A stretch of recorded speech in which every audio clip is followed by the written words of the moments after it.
My family had openly looked down on me for years because I dropped out of college. When my father told me to get out of his birthday party, I said one thing that changed our relationship forever. I grew up in a middle-class area in Columbus, Ohio. The expectations were as obvious as they were traditional. College followed by a nice steady career. My father, who had worked as an accountant for the same firm for 3 decades, was convinced that a degree was the only way to succeed. My mother, an elementary school teacher, silently shared his sentiments. But even at age 10, I felt different. My siblings, Kevin and Sophia, were contentedly following the straight and narrow, whilst I was running an elaborate lemonade stand equipped with loyalty cards in various varieties.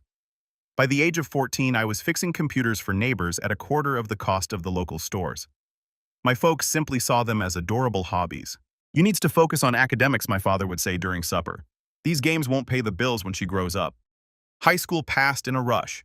My grades were good, but my true love was reading business books and following entrepreneurs online.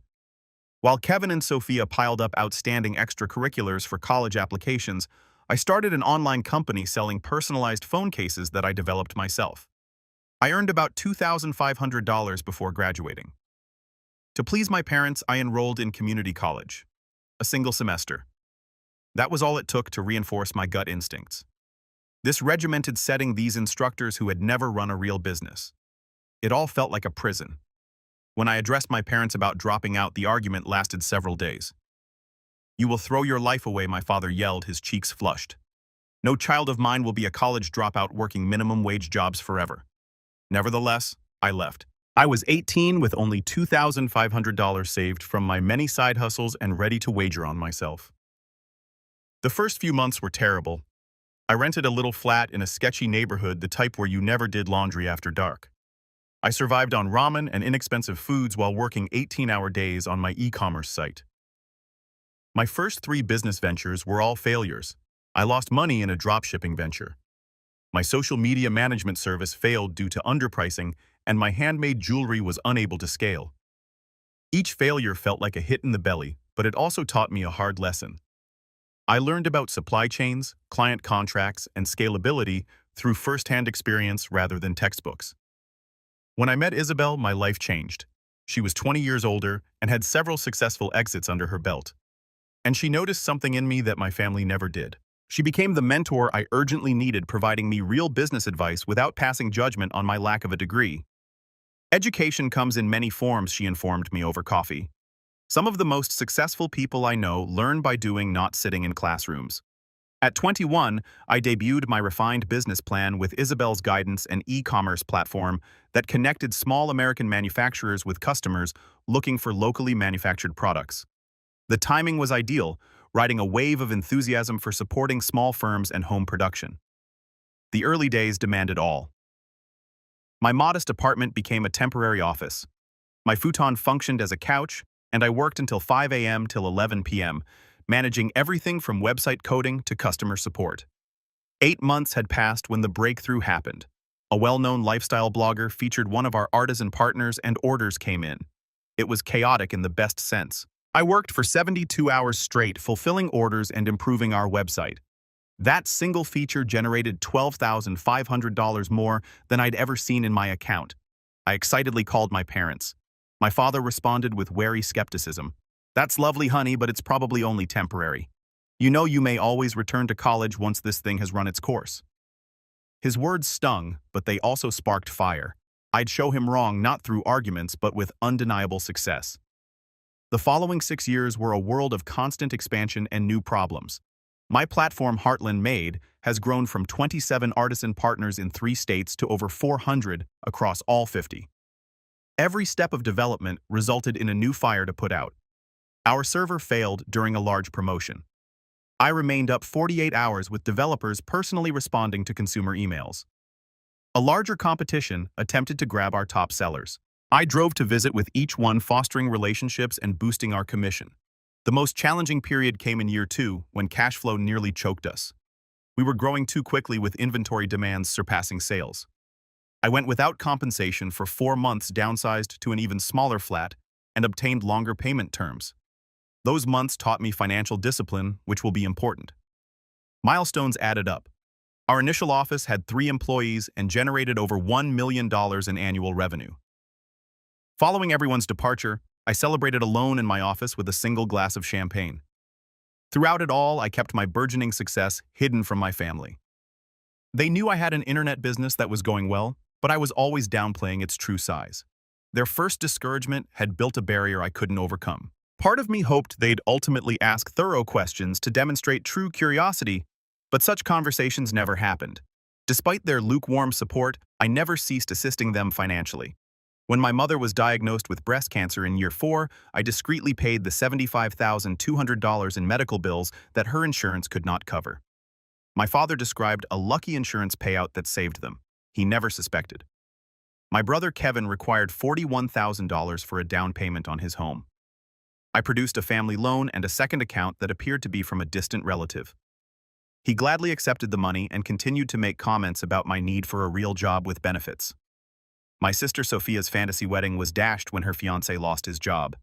I paid the $55,000 gap for the venue and caterers.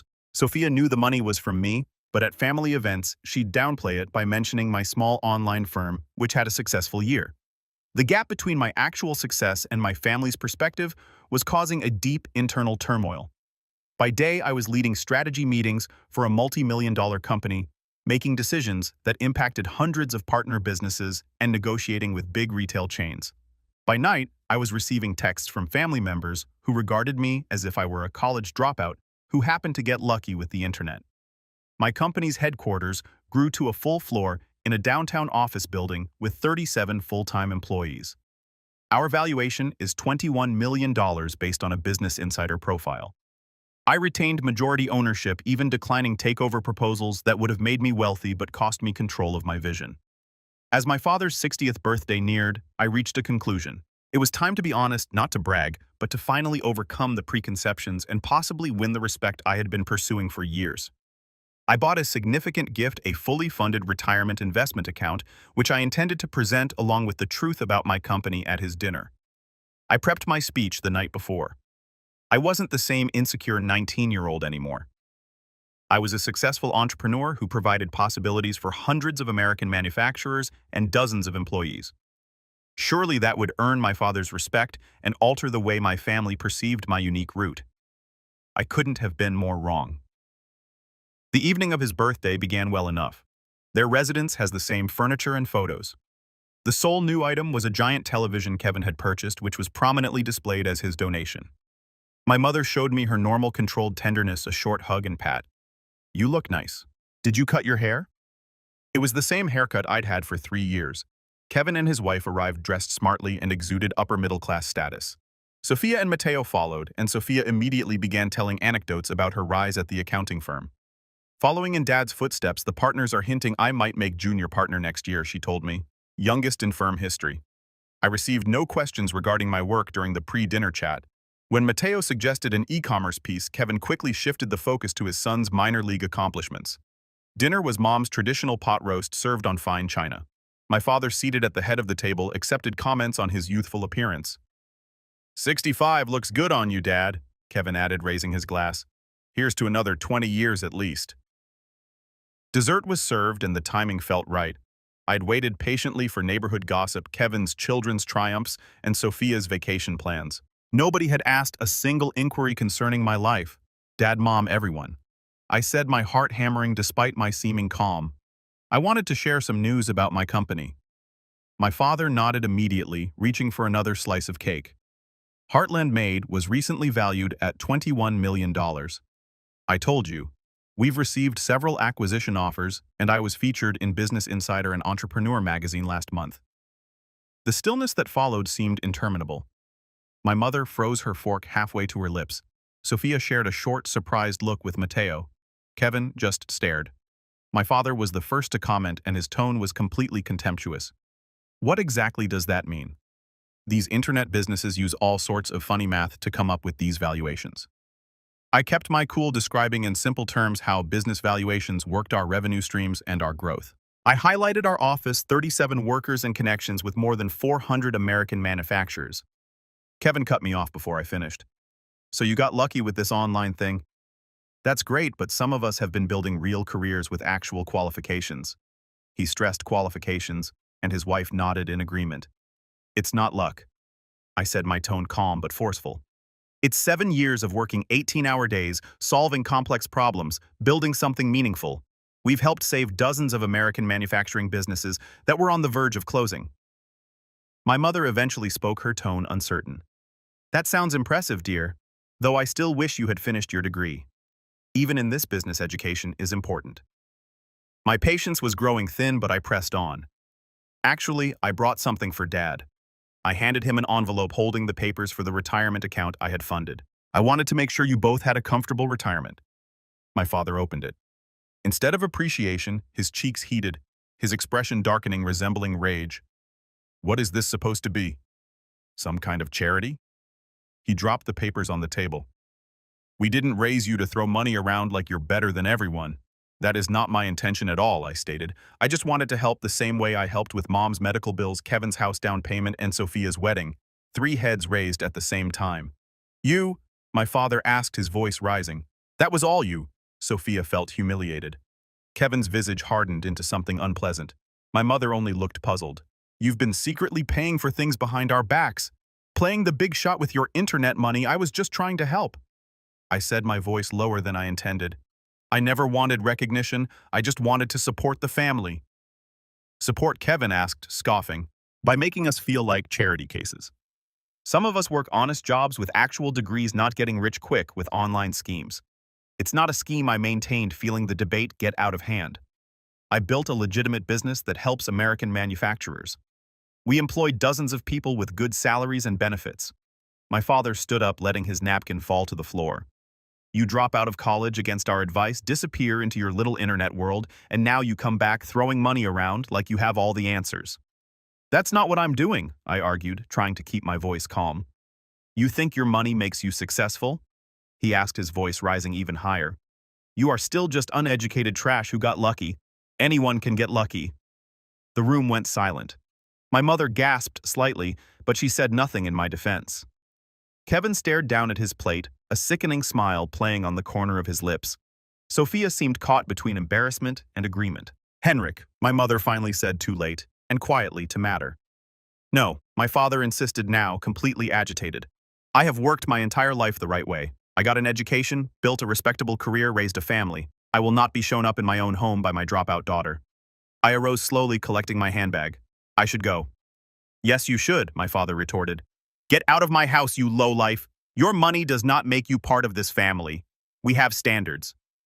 The words landed like physical blows. I examined each face around the table, looking for any ally or hint of support. There was none. Happy birthday, Dad, I replied quietly, heading to the door with all the dignity I could summon. Nobody followed me out. Nobody called after me. I got into my car, my hands shaking so much that I could scarcely grip the steering wheel. As I drove away from the house where I grew up, I realized something fundamental had broken, something that seemed beyond repair. My trip back to the hotel was a jumble of lamps and tears. I had to pull over twice because I was so overwhelmed. The horrible irony was not lost on me. I had a multi-million-dollar firm, but I was spending the night in a motel in my hometown because my family's home was no longer accessible to me. In the sterile silence of my hotel room, I repeated every statement and reply. Had I been overly proud? Had I misjudged our relationship all these years? The financial assistance now disclosed felt like a ridiculous attempt to buy acceptance that I could never obtain via my own achievements. I took out my laptop and began documenting every penny I had given my family. The list was extensive. $75,200 for Mom's cancer treatment, $122,000 for Kevin's home, and $55,000 for Sophia's wedding, not to mention Dad's car repair, Mom's kitchen remodel, and countless presents and emergencies, all handled discreetly via accounts designed to conceal their origin. A total of over $310,000 minus the retirement account he had recently rejected. Money given freely out of love to a family who had just labeled me as garbage. My phone lit up around midnight with a text from Sophia. Dad is still upset, but he will overcome it. You know how he reacts when his authority is challenged? There was no apology or acknowledgement of the awful things stated, just the assumption that I would accept the abuse and return to the family dynamic as if nothing had occurred. I did not respond. The following morning, I contacted a therapist. Family wounds cut deepest. Dr. Richardson noted especially when they target the very things we've worked the hardest to overcome. Over the following few days, she assisted me in understanding my success, undermined their hierarchy and values. My financial support, rather than earning gratitude, had sparked animosity by emphasizing a change in power that they were unable to accept. Your father's identity is built around being the provider and authority, she told me. Your success challenges both roles. I began journaling, chronicling trends from childhood's subtle ways. My entrepreneurial drive had been discouraged, how academic triumphs were recognized while commercial successes were downplayed, and the continual reminder that without a degree, I'd never really flourish. This method indicated how thoroughly I had assimilated the messages. Despite my outward success, a part of me still felt like the family failure, the dropout with something to prove. That explains my reticence to openly publicize my accomplishments and my ongoing financial support without recognition. A week after the awful supper, my sister called. I let it go to voicemail. Hi May, please call back. Dad feels horrible, but you must realize how it appeared. You come in and basically show off your money. It was inconsiderate to those of us who had worked hard for our careers. I deleted the message. The plot twist was stunning. I had somehow become the villain for just stating the facts about my business after years of downplaying my accomplishment. My brother texted the following: family is family, let's go past this. Again, no apology, just the expectation that I would accept my assigned role and the treatment that accompanied it. 2 weeks after the dinner, I made a choice that felt both terrifying and freeing. I would choose self-respect above destructive familial relationships. My new home would be the beach house I had purchased as an investment property in Naples, Florida the previous year. Before leaving, I sent a letter to my parents, not an angry tirade, but a genuine confession of hurt and disappointment. Dear Mother and Father, I've spent years seeking your acceptance and respect. To avoid making anyone uncomfortable, I have provided financial assistance for our family while downplaying my achievement. Despite creating a $21 million firm that helps to maintain American manufacturing jobs, I've been made to feel like the family failure because I took a different path than you did. When Dad referred to me as illiterate trash and a lowlife, it exposed how you truly perceive me. No amount of accomplishment can ever alter that perception. I cannot continue to be involved in a relationship in which my worth is determined by credentials rather than character and achievement. I will always love you both, but I need to separate for my own well-being. I hope that eventually, we can repair our relationship on the basis of mutual respect. Love. I sealed the letter and mailed it personally. No response came. My executive assistant assisted me in arranging for the packing and shipping of my items in Ohio. Most of my furnishings and belongings I told her to donate. I desired a fresh start with minimum baggage, both literal and figurative. My company might be operated remotely. I had developed a solid leadership team that could handle day-to-day operations. As I boarded the plane to Florida, I had a strange mix of loss and freedom. The family I had worked so hard to please was behind me, but so was the pressure of seeking approval I would never receive. Naples, Florida welcomed me with warm sunshine and salt-scented air, a dramatic contrast to the gray Ohio winter I had just left behind. My beach house was a modern 2-story structure with floor-to-ceiling windows facing the Gulf of Mexico. Standing on a secluded stretch of shoreline, it felt impersonal, similar to an upscale hotel. Making my house genuinely mine was a type of therapy. I replaced the generic beige bedding with homemade quilts by one of my heartland-made craftsmen. Mass-produced art was replaced with original pieces by emerging American artists I met through the business. Each morning I awoke to the sound of waves and the sight of true creativity all around me. The kitchen was transformed next with open shelving to display handcrafted pottery and bright hand-woven linens to warm the space. Routines became crucial. Each morning began with a sunrise walk down the beach, gathering shells and watching dolphins soar through the surf. I discovered a neighborhood coffee shop and became a regular, greeted by name. Running the business remotely was easier than expected. Video conferencing replaced in-person meetings, and our systems ran efficiently without the daily drive or office distractions. I was more productive and made clearer judgments from my new quiet headquarters. After the first month, my executive team paid me a visit, and several of them noted how much my leadership style had improved. You seem more centered, Julian, my operations director commented. More confident in your decisions. He was correct. Without the pressure to seek family approval, my business instincts flowed more readily. I trusted my own judgment without the specter of my father's condemnation hovering over each decision. Community involvement became another anchor. I joined both a local chamber of commerce and a business women's networking organization. Unlike in Ohio, where I downplayed my success here, I was forthright about my company and accomplishments. Respect came naturally free of the baggage of who I was prior to my achievement. I befriended Margot, an art gallery owner who introduced me to her group of acquaintances. Brilliant women in their 30s and 40s who respected each other based on current accomplishments rather than previous qualifications. Our weekly dinner gatherings were filled with laughter and talks that never featured inquiries about my schooling or claims that I'd simply been lucky. Then came an unexpected visit. 3 weeks into my Florida residency, my brother Kevin showed up unexpectedly at my door one Saturday afternoon. "Nice place," he commented, whistling as he took in the seaside vista. "Really nice." His arrival was unsettling in my new refuge. He seemed out of place in his button-down shirt and pressed khakis against my casual coastal decor. "What brings you to Florida, Kevin?" I said, not offering a drink or a seat. "Family," he asked, flashing the same confident smile that had charmed our parents since we were little.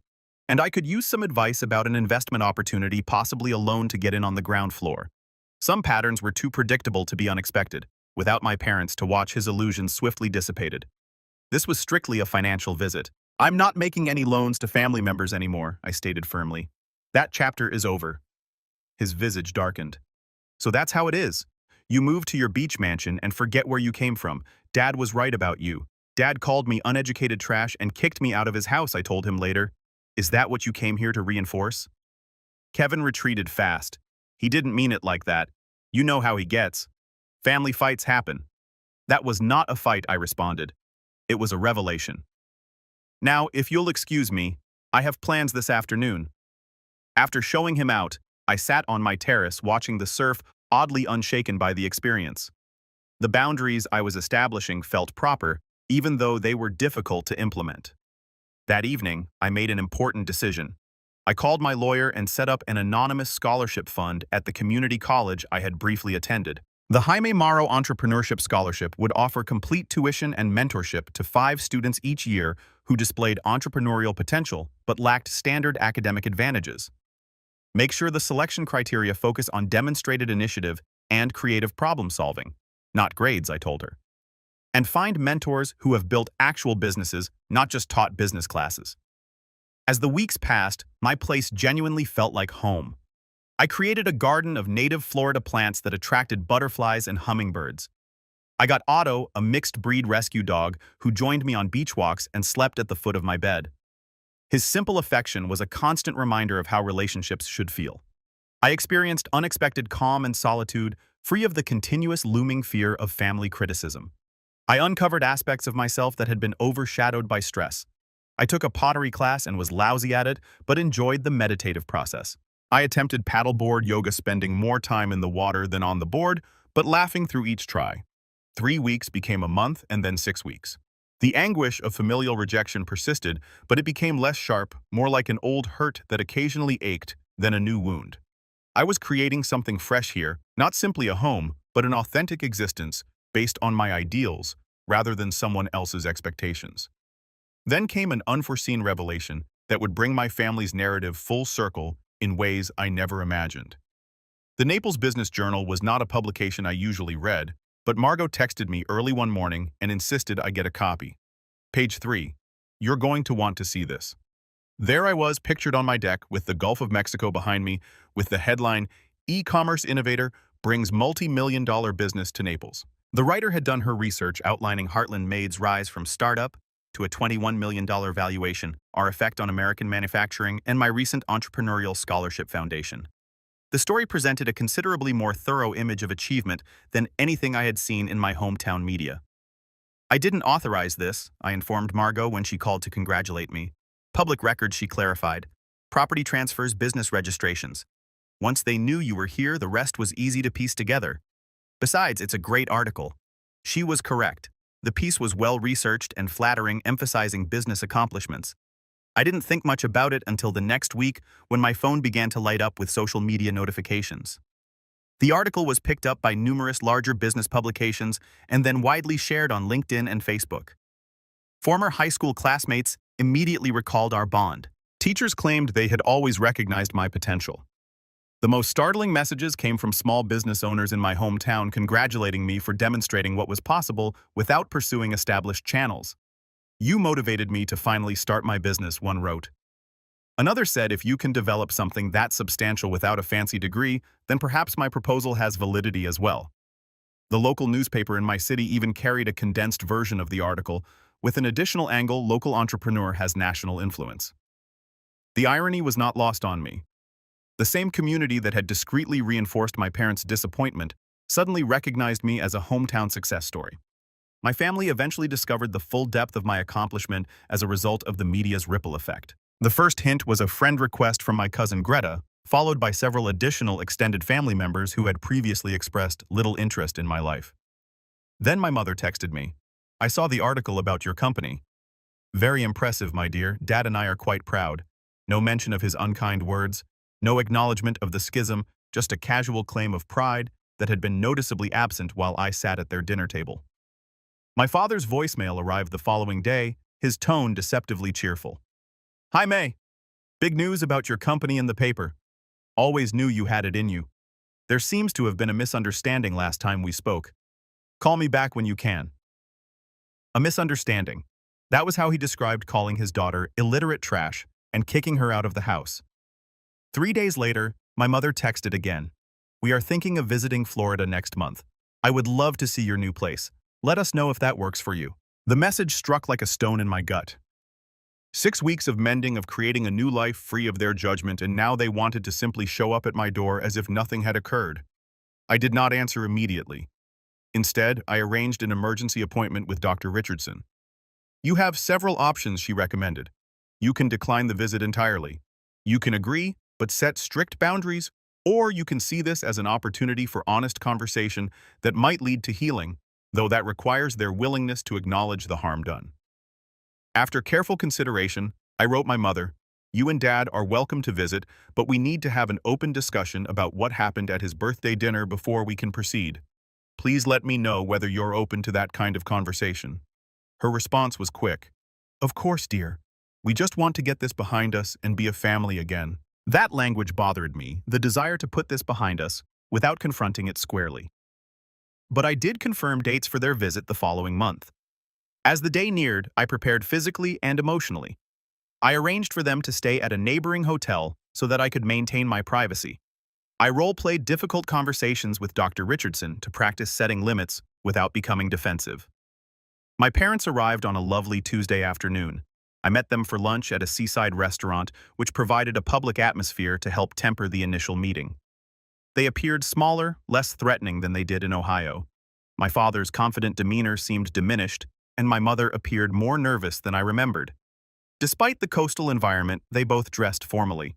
My father in a button-down shirt and slacks, and my mother in a structured dress more appropriate for church than beach dining. "This place is something else," my father observed, pointing to the turquoise water visible through the restaurant windows. "You have done well for yourself." The subtle emphasis on yourself did not miss me, nor did the hint that my accomplishment existed outside of family values. "Thank you," I said, simply, not breaking the tense silence that followed. My mother filled the space with small talk about their flight, the weather, and how different Florida was from Ohio. I responded respectfully, but minimally. Finally, once our meal arrived, my father cleared his throat. "About what happened at my birthday dinner. You called me uneducated trash and a lowlife," I said, gently, keeping eye contact. "You told me to get out of your house, and that my money did not make me part of the family." His cheeks reddened. "I was surprised by the news about your business. I may have overreacted. This is not an apology, but an explanation. I need to understand." I continued. "Was that reaction about me sharing my success, or about learning I had been helping the family financially?" "Both," my mother interjected. "It felt like you were showing off, like you were saying, 'You're better than us now.'" I never said or thought that I explained. I spent years hiding my success to avoid making anyone uncomfortable. I helped financially because I could and because I wanted to support the family I love. My father shifted uncomfortably. "Well, the way you presented it was very forward, and finding out you were behind those other things, it felt like charity we never asked for." The conversation remained in this vein throughout lunch. There was no genuine apology, only explanations and attempts to diminish the gravity of the situation. The subtext became clear. They were here because my public success made rejecting me socially awkward, not because they had reevaluated their beliefs. As we finished lunch, I came to a decision. "I'd like to show you my home. But first, I need to be very clear about something. I will not pretend the dinner never happened. I will not accept being called names or having my choices denigrated. If you want a relationship moving forward, it has to be based on mutual respect. They exchanged glances, and my father nodded stiffly. That seems reasonable. When they arrived at my beach property later that afternoon, their expressions as they took in the sweeping ocean view said it all. This tangible evidence of my success could no longer be dismissed or minimized. The $21 million valuation was no longer abstract, but reflected in coastal real estate and quiet elegance. This is quite something, my father said, his voice tense. Would you like a tour? I offered, guiding them through the house and pointing out the handcrafted pieces from Heartland-made artisans that adorned each room. In that moment, I realized something profound. Their acceptance, which I had craved for so long, no longer held the same power. I was proud of this home and the company that made it possible. Regardless of how they reacted, that realization was the most valuable outcome of their visit. The conversation that followed on the terrace as the sun set over the Gulf, painting the sky in shades of orange and pink, was difficult but necessary. I want to be clear about something, my father said, his tone more conciliatory than I had ever heard. I am sorry for what I said at my birthday. It was uncalled for, regardless of how surprised I was. While the apology was appreciated, it was tempered by the qualification that softened its impact. His focus remained on his shock, rather than the harm he had caused.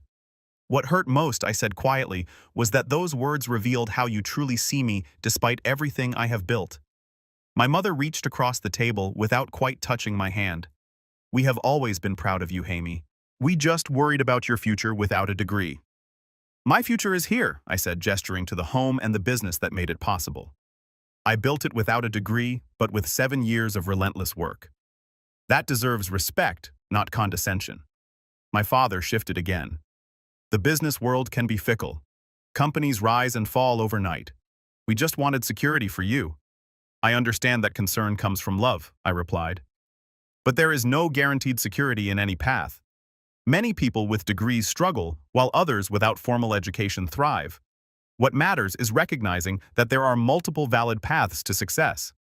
The conversation continued for hours without dramatic reconciliation or emotional embraces.